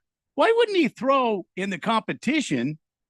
Well, it's not a competition. Well, the combine, you know what I'm talking about. Why wouldn't he throw at the combine? But he rented out a football field and threw there. What's the difference? Because he's not throwing for scouts there. He was just practicing. He likes football. He wanted to keep throwing, but you throw at the combine. You know, the combine has a chance. If you are the number 1 pick, you have just an off day, it could lower your stock. And this is a job interview. And it's a game of cat and mouse where the teams are trying to dig into your life and get as much information as they can. They're going to talk to the janitor. They're going to talk to your kindergarten teacher. You're going to talk to everybody that you've ever known. And you're trying to keep information from them, especially information that's coming from a sample size of 1 day.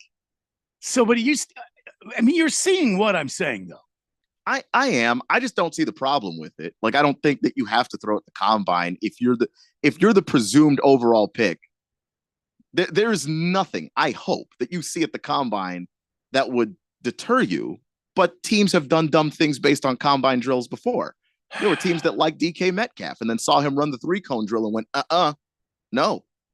And wasn't that stupid? Because DK Metcalf is awesome. Well, speaking of weird and stupid ideas, the NFL, Chicago Bears, so apparently they went ahead and drafted a punter in the 4th round. but this is the wrong link to my story. So, Uh-oh. yeah. Oh, well. We do know the story, right? Like I did. Why? Well, the question on the table was why would they do that? Why would they? I'm scrolling down here. I don't see it. Anyway, why would they draft a punter in the 4th round? To me, I'm okay with that.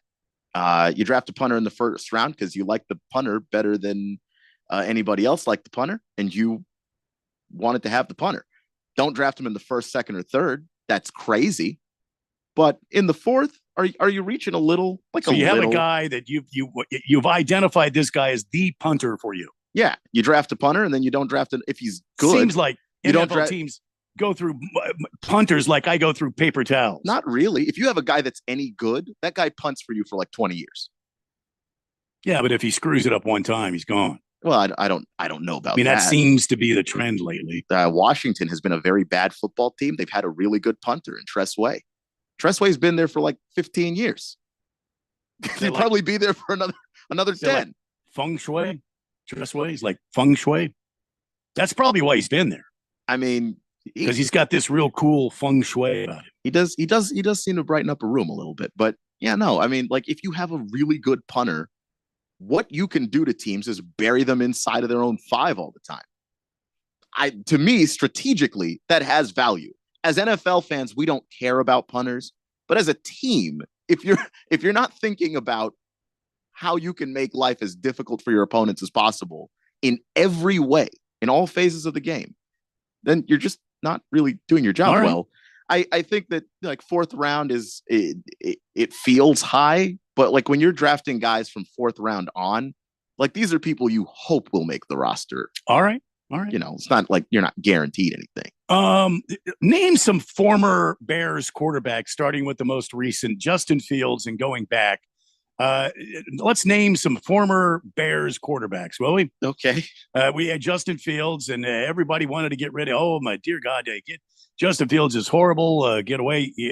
Oh my God, get him out of here. You had Mitchell. Yay. Don't call me Mitch Trubisky. You had Mitch Trubisky. You had Jay Cutler in the past. You had Rex Grossman. Chris Chandler. Rex Grisman. Cordell Stewart has been a Bears Cordell quarterback. Stewart.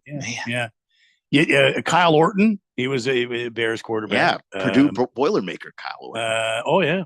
Josh McCown, one of the 87 teams he's played on. Yeah, and that was the one year where they were like, all right, we'll let you be the starter. You've been a quality backup. And then that was a horrific idea. Yeah. It did not work. See, Dave Craig, a former quarterback for the Bears. We go down the list here. Oh, my God, look at all these guys. Doug Flutie. Doug Flutie has played as a Chase Daniel. I'm making this point because the Bears, not only did they draft a punter in the 4th round, which I don't know if I'm okay with that. I don't see a problem, but if you get the top prospects you were looking for, and then, the pundits say that was weird. And Keon says he's not too worried about it. I'm not really worried about it, but in case you were wondering, he's a day 3 guy. Chicago Bears made a decision to move on from Justin Fields, obviously, and they have brought in the new era. Caleb Williams has been named as QB1. They haven't even done anything yet. They haven't unpacked his. They haven't unpacked his shoulder pads or anything. But he is your starting quarterback. Look no further than head coach Matt Eberflus, who says, let's make this clear. Williams is the unquestioned starting quarterback. I mean, you might as well go ahead and put the confidence behind him, because the only other option is to do a quarterback competition to let him earn the job. And that thing's going to be a farce, because there's no way Tyson Bagent is going to beat Caleb Williams and win that job. Well, I don't know. Maybe he will. This is highly unlikely. Did anybody expect Tom Brady to beat out old, what's his name? Yeah, but the difference is Tom Brady was like younger and newer in the league. We've seen Tyson Bagent. He's not good. Okay. All right. He's very bad. No conversation. He is the starter. Eberflus went on to tell reporters Friday ahead of the rookie minicamp. Absolutely no conversation. He's our starter right there. Yeah, I don't think that you draft a guy with as much hype as that and he's the number one overall pick and like considered one of the best prospects we've had since like Andrew Luck, and have all of this fanfare, and teams offered you a ton of picks to move up to that number one spot, and you turned them all down just so that you could not start the guy at the beginning of the season. Now, according to this article, the Bears have handled this very well from the start. General Manager Ryan Poles has done everything to make this an ideal situation for Caleb Williams, including adding an arsenal of weapons, DJ Moore, Keenan Allen, and Rome Odunze, and shoring up the offensive line, keeping a top 10 defense in attack. Okay, who did they get on the offensive line that shorted up? That's what I thought. They got they drafted Darnell Wright in the previous draft. They drafted Tevin Jenkins as well. So they weren't very good for Justin Fields, though. I mean, Tevin Jenkins was hurt, so they knew when they drafted him, he wasn't going to be ready to start day one. And Darnell Wright was pretty good. Well, they didn't draft anybody this year to the offensive line. And essentially, if you think that the Bears' offensive line is fine, I don't. Then you are blaming Justin Fields for his own sacks, which is a thing that happens. That is a real thing. I'm blaming the Bears for not knowing what the hell they're doing. I mean, they're saying that the GM Poles has done a great job of shoring up the offensive. Yeah, they went and got the center Ryan Bates from Buffalo. They got Nate Davis to fill in at right guard there, and Nate Davis is a pretty solid guy. And then they got some more depth at center. They got Coleman Shelton from the Rams. Okay. So they made some moves to try and kind of creep their offensive line back towards average. So yeah, I just creep their line back towards average. Yeah, like it's because like if you have an average offensive line, you can compete in the NFL. You don't need the best offensive line.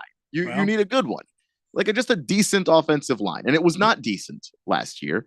There were some good spots. Like I think that the left tackle spot's doing all right. I think that the right guard spot's doing all right. All right. These two new guys, we'll see what difference they make at center and left guard. Remains to be seen. We'll have to wait and see how it plays out on Sunday. Let's see. Swazman says Tom Brady got his first game because Drew Bledsoe got lit up on the sideline and hurt. Yeah, that's true.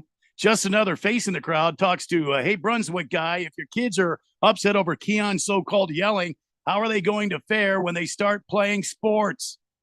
I am not as loud as any coach. Brunswick guy taking it in the shorts this afternoon. I'm not trying to go after you, Brunswick guy. It's just that you've made this joke like 5 times, and I wasn't even yelling that time, man. Oily Stool says you should add Darian Hatcher of the Dallas Stars to the bad boy list.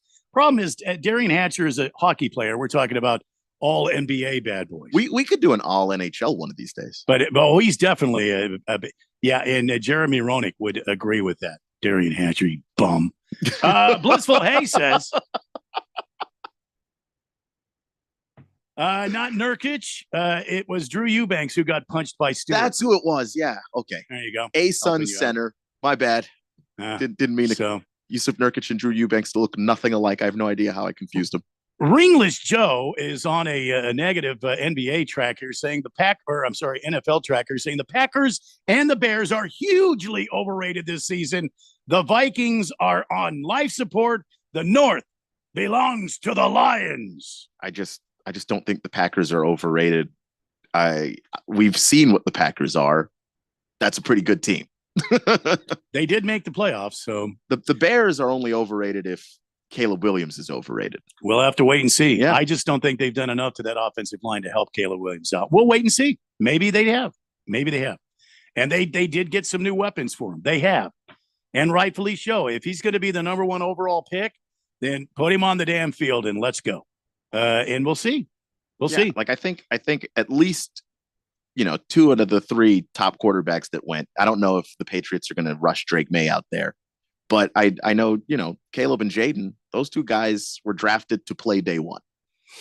All right. Well, we've got to take a break. And when we come back, it's on the State Big Georgia Sports History. I have got a weekend weather outlook for you that includes a serious storm warning. You want to stay tuned for that. This is the Daily Blender on 1580 and 99.3 The Fanatic. Looking to step up your Mother's Day flowers? The Home Depot has an idea. Let Mom's Green Thumb do some digging with colorful flowers, pots, and premium soils to bring out the most in her patios, walkways, and gardens. Right now, get Figaro potting soil just $8.97 for strong, healthy, vibrant plants, indoors and outside. Shop our wide selection online and pick up your order in-store and give Mom the gift of a beautiful garden. Get Figaro potting soil just $8.97 at the Home Depot. How doers get more done. See homedepot.com/delivery for details. O'Reilly. Check engine light on? Take the guesswork out of your check engine light with O'Reilly Veriscan. It's free and provides a report with solutions based on over 650 million vehicle scans verified by ASE certified master technicians. And if you need help, we can recommend a shop for you. Ask for O'Reilly Veriscan today. O'Reilly Auto Parts. Did you know that nearly 75% of people say family is their top priority, but only 50% have life insurance? Give your loved ones something they can count on with coverage through SelectQuote. When my husband and I went to SelectQuote.com, we had quotes from multiple carriers in minutes. Then, an experienced licensed insurance agent helped us find the right coverage for our budget. I'm 40, and my $500,000 policy was only $16 a month. My husband's also 40, and his $500,000 policy was only $18 a month. And with their same-day coverage, there was no medical exam required, and we were covered by the time we hung up. It's never too late to protect your family's future. Some policies are less than $1 a day. Call SelectQuote at 1-800-280-6262 or go to SelectQuote.com to get your free quote today. That's 1-800-280-6262. 1-800-280-6262. Details on example rate at SelectQuote.com. It's time to treat your home and your feet to new carpet. The Home Depot has an offer for you. For a limited time, you can get 10% off select Home Decorators Collection carpet, and installation by licensed providers is included. Offer valid May 9th through May 26, 2024. Receive 10% off select Home Decorators Collection special order carpet and installation. Installation included with qualifying purchase. Exclusions apply. For licenses, see homedepot.com/license numbers. At Bet365, we don't do ordinary. We believe that every sport should be epic. Every basket, every game, every point, every play, from the moments that are legendary to the ones that fly under the radar. Whether it's a three-pointer at the buzzer to tie the game, or a player goes 2 for 2 at the foul line. Whatever the sport, whatever the moment, it's never ordinary at Bet365. 21 plus only. Must be physically located in Arizona. If you or someone you know has a gambling problem and wants help, call 1-800-NEXT-STEP or text NEXT-STEP to 53342. 1580 and 99.3 The Fanatic. Arizona's new home for sports. Come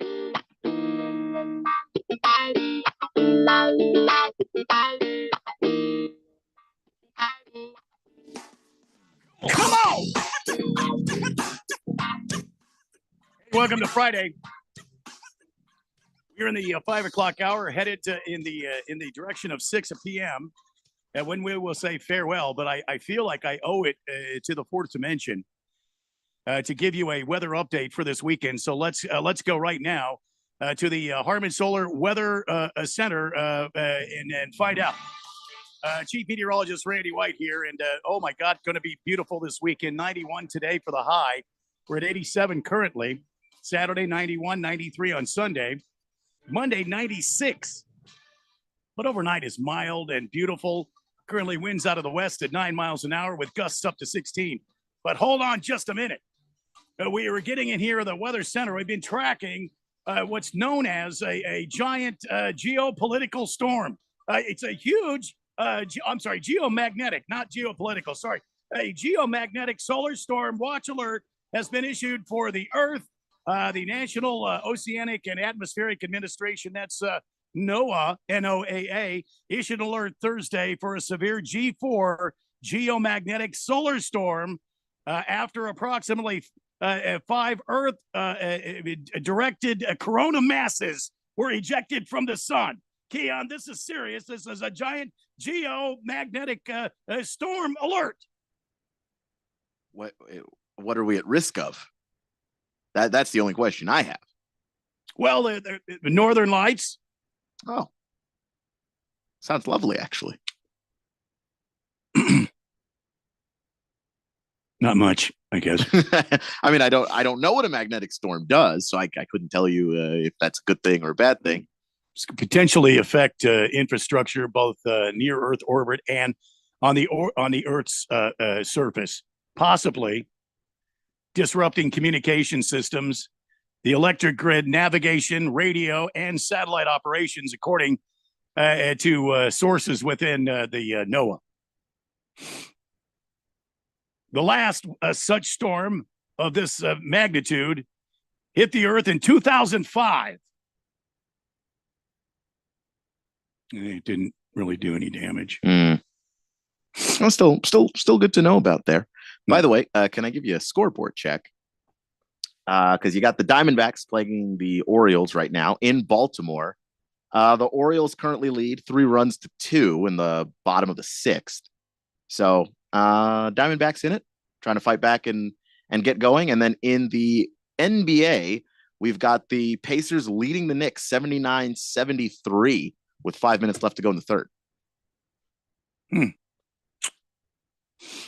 Well, there you go. If we're to mention, you're all up to date on this geomagnetic storm that's about to crush Earth. See, if I were like these big TV networks, I'd figure instead of, there's a possibility of a storm, you should look up. It's interesting. A geomagnetic storm is about to crush the Earth. They always sensationalize these things. Yeah. Then we have to all go Google and figure out if that's even a good thing. Bruno Baller says, thanks, Randy, for the update this time. If you're anything under 105, we'll take it. Yeah, I agree. Oh, yeah. Randy, shouldn't you have some different music for this space thing? Yeah, normally, but I didn't have time today. I didn't have time today to do that. Brunswick guy says, Keon, you realize that the geomagnetic storm is bad enough, the entire power grid would go down. Ears would stop. Cars would stop driving. Cell phones wouldn't work. Pacemakers would stop. Planes would fall out of the sky. Life as we know it could. That's not going to happen. It's not going to happen, but I asked just in case it was one of that intensity. And Randy is saying that it's not. Oily Stool says, sorry about that, Randy. I just love the NHL. Will you be doing a live NHL draft lottery on Friday, June 28th, like you did for the NFL? No, I don't think so. I mean, because I don't know who would run that. I can't run it. I don't know nearly enough about hockey. Oh, I could wear my jersey and eat popcorn and drink a beer in the background. Like if you want me to just say, hey, that's a cool guy that got drafted. Yeah. Seems like a nice dude there. Yeah, Darian Hatcher was a goon. I can't give you any insight. Can't help you out at all. Tell you what we should do before it gets too late in the show here. We should take care of on this date in Big George's sports history. And this is a good one. Back in the year 1977, Ted Turner, owner of the Atlanta Braves, fired his team's manager, Dave Bristol, and took over as a manager himself with the team in the midst of a 16-game losing streak. Despite a complete game from future Hall of Famer Phil Niekro and a cunning decision from Ted Turner to pinch hit Darrell Chaney in the 9th inning, Atlanta fell 2-1 to the Pittsburgh Pirates. The next day, Charles Chubb Feeney ruled that Turner had violated the rule against managers having a financial stake in their team. Dave Bristol was reinstated as skipper of the Braves. The Braves owner, Ted Turner, will forever be 0-1. That's one that got away from him. I think if you give Ted Turner, if you would have given him another chance, he probably would have turned it around. He's a smart dude. But I'm just saying. Sometimes you don't get them. No, sometimes you don't. All right, so we've got to go to the police blotter now. I don't have any police blotter music either, Big George. Don't ask me about that. And it's an NBA version today. Former NBA player Glenn Big Baby Davis sentenced to 40 months in prison for involvement in healthcare fraud scheme. It appears that Big Baby was sentenced in prison Thursday, plus 3 years of supervised release following his November 23 conviction for involvement in a scheme to defraud the league's healthcare plan. What? Yeah, basically they were There was a scheme that they had to get more money than they were actually owed for the healthcare plan for NBA veterans, and it wound up being a lot of money. Like Davis, one of 20 $20,000. people, including former players like William Bynum, Terrence Williams, Keon Dooling, were indicted for filing false reimbursement claims to the NBA Health and Welfare Benefit Plan for medical care and procedures that were never actually performed. Davis and Bynum were convicted by a Manhattan jury last November. They submitted $132,000 worth of claims. Yep. Including $27,200 worth of dental work in Beverly Hills. Mm-hmm. That didn't actually happen. I think they chose Beverly Hills because it was a very expensive place to do that. So the payout would be bigger. And then they just kept the money. Meanwhile, for our Canadian friends, be on the lookout. Because apparently there's a former Bears player who's on the run from the Canadian police. Buster Skrine is wanted on multiple charges. Here's the mug picture. I can't show it to you. I don't have those fancy things like social media or a printer. Skrine, 35, was expected to see a judge May 6th in Durham region relating to allegations of defrauding Canadian banks with fake checks in 2023. He missed the date. He's taken off his, what do you call that? That ankle bracelet that they wear? Oh, yeah, the ankle monitor. Oh, yeah, he's taken that off. Oh, boy. And he's currently on the run. He apparently police arrested Skrine in August of 23 for defrauding multiple Canadian banks of $100,000. Yeah, I thought his name sounded familiar, so I Googled it. Buster Skrine? I went to school with him. No kidding. Oh yeah. Keon Rose. He went to Chattanooga. So what was he like? Did you see this kind of I never personally met him. predatory behavior when you went to college with him? No, but I didn't know him like personally or anything. But yeah, I mean, the guy was in the NFL for like 10 years too. According to Sport Track, Skrine's made over $40 million in career earnings from his time in the NFL, and yet he was up in our great friends up north there, taking $100,000 from banks. On writing bad checks. I would bet a lot of money that he does the money that he earned in the NFL, he doesn't have it anymore. So be on the lookout for Daryl Frank Buster Skrine. Drafted by the Browns in the 5th round. Or is it? I don't know. 2011. I don't. You I don't cap understand. off a 10-year NFL career, and then turn to robbing banks in Canada. That's How does that happen? In Canada, no doubt. He's not from Canada, right? He's from the South. Right? No, he's from Marietta, Georgia.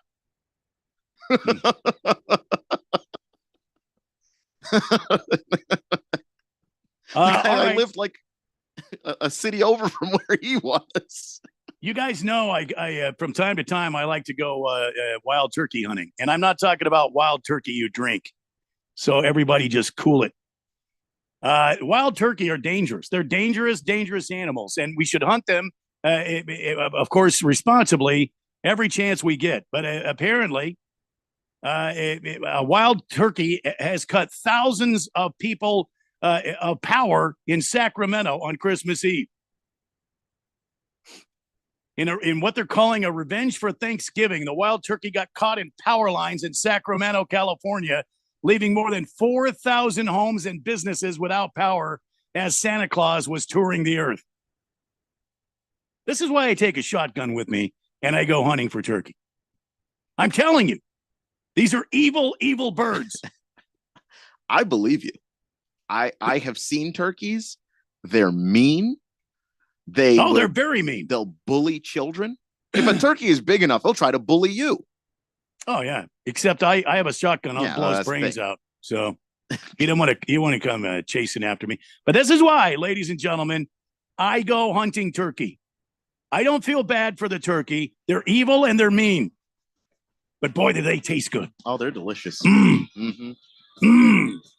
And you get my buddy Dr. Brian Gandy working all them skillets in the kitchen in there, and you get that bourbon coffee mix thing that he's. Oh my God, whew. We eat like kings when we go on these turkey hunting trips. I almost went this year. I was supposed to go. Miss Kim is going to see the birth of our grandson, Isaac Allen. By the way, he's named after his papa. That's me. My middle name is Allen. He has a middle name, man. Allen. Yeah. And I did nothing to deserve that. Believe me, I'm still stunned that they're naming this child after me. But hey, well, that's going to do it for this edition of the Daily Blender. Hope you had fun. See you Monday at 3 p.m. here at 1580 and 99.3 The Fanatic. Hey, everybody, it's Mark Asher with Josh Garcia of the Miracle Mile Deli. Josh,